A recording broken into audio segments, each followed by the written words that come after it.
but I don't really want to force a wedge. I'm going to take a little 9-iron and just try and fade it in and hit a nice golf shot in there. So again, being smart with the irons, we hope.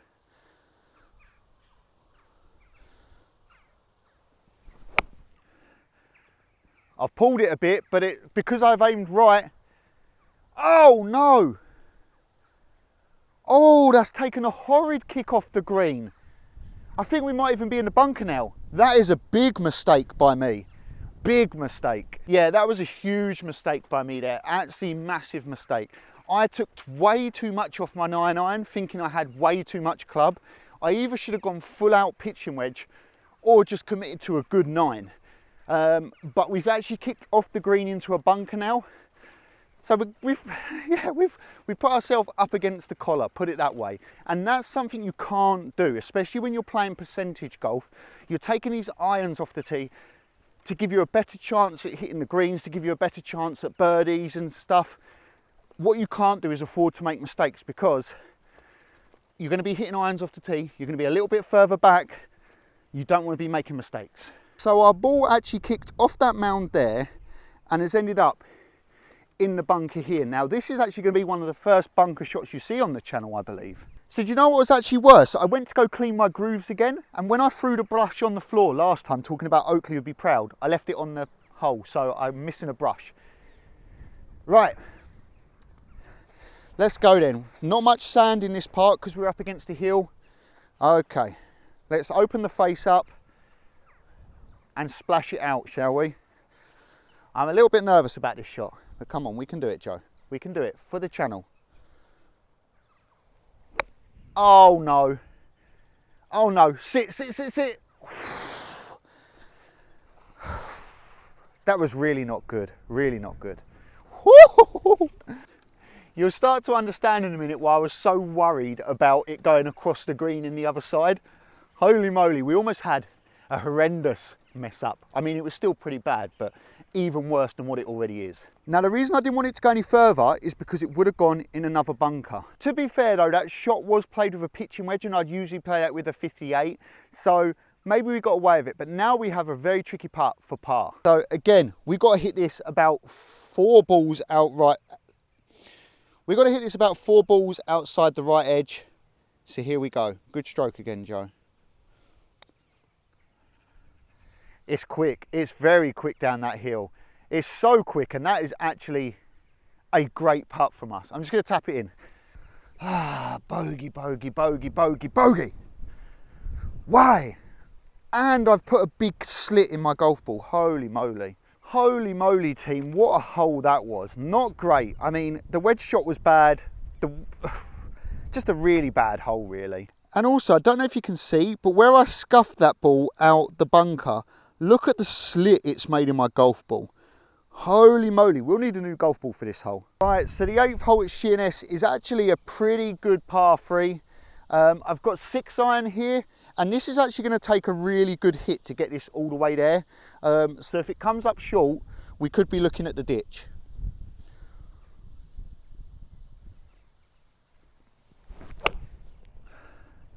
I've lost my balance, I've lost the ball to the right. Hopefully it's enough. I think it was actually enough. But still, you shouldn't be hitting shots like that. But because I don't have a 5-iron and I snapped it like an idiot back in the day and I still haven't got it reshafted, I had to force a 6. But I think we're just on the fringe. Yeah, so I really forced that shot. Again, playing with irons is about taking the club and making sure you know you've got enough, giving it a good swing. Like I said, you don't want any mistakes. Iron play is about hitting the greens, hitting the target. It's not like driver. Yes, you have to hit the target with the driver, but the target is usually a lot wider. So when it comes to playing iron shots, it's all about hitting the target, hitting the good committed golf shot. Now, that golf shot was committed, maybe a little bit over committed, because I knew it was right on the limit. It's 187 downhill slightly. It was a crosswind as well, a left to right wind. And I went for it with 6 because it's either 6 or 4. Now 4 would have gone, I don't know, to Neptune. It would have gone somewhere. But 6 just had enough. But it wasn't a controlled golf shot. It was very wild. It was leaked to the right, but sometimes you got to be lucky. And I've always been told that it's better to be a lucky golfer than a good golfer. So maybe I'm just a lucky golfer, eh? I mean, it's lucky because we didn't go in this ditch, but then again, maybe we actually had the perfect club, because as you can see, the golf ball is there and the flag is there. So this is the putt we've left ourselves for birdie, and if we hold this, we finish up 1 under for the challenge, showing that iron play is very important, but can also still produce a good score. So let's roll this putt in. Right to left, we've had a lot of right to left putts today. Okay, so we're going to go 2 balls outside the right. Good committed putt. Here we go. Give it the legs, Joe. It bounced a bit, but a great putt from there. A great putt from that. Thank you. Thank you. I'd like to dedicate this one to all my fans out there, to all the Joe the Pro Golf Channel subscribers. That one's for you, baby. Well, there you have it, ladies and gentlemen. We did finish the challenge for today. Level par, level as it comes. You understand we was level, right?